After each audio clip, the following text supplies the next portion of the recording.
امام ترمذی رحمت الله علیه مانځه ته وړاندې شو چې سلام یې وګرځاو په ژړا شو چاته نه تپوس وکړه وی ولې دې وژړل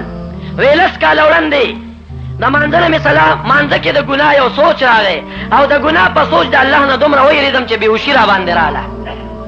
نن په مانځه کې همغه د ګناه سوچ راغی خو په ما بېهوشي را نغله نو د الله نه ویرېدم چې ولې مخکې د خدای نه یېرېدم اوس نه یېرېږم خو بیا هم ګوره دومره یېرېږي په د مانځه کې د ګناه په سوچ جاړي بېهوشي پرې را نغله شاګردان دې تپوس کوي چې وجه څه ده امام ترمذی رحمت الله علیه ورته وایي نوره وجه راته نه ښکاري خو لس کاله مخکې زمانه امام الانبیا محمد رسول الله ته نږدې وه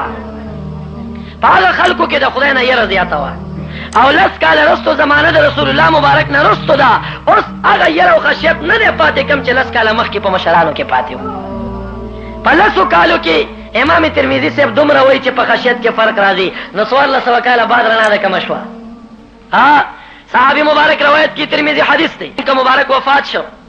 د پیرو د ګل ورځ وه سهار مبارک وفات شو د ګل په ورځ مبارکه تنه پرته وه د سې شنبې د نهې په شپه باندې پرته وه د نهې په ورځ باندې پرته وه د چهار شنبې په شپه باندې ناوخته کې د نبي علیه صلات وسلام دفن وشو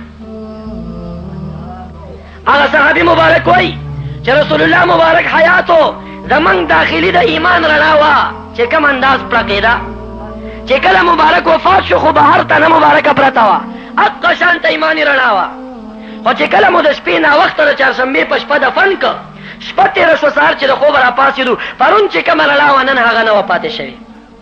په یوه شپه کې دومره فرق راغی دا د 1400 کاله بعد په دوی کې نوې رڼا ده کمه شوه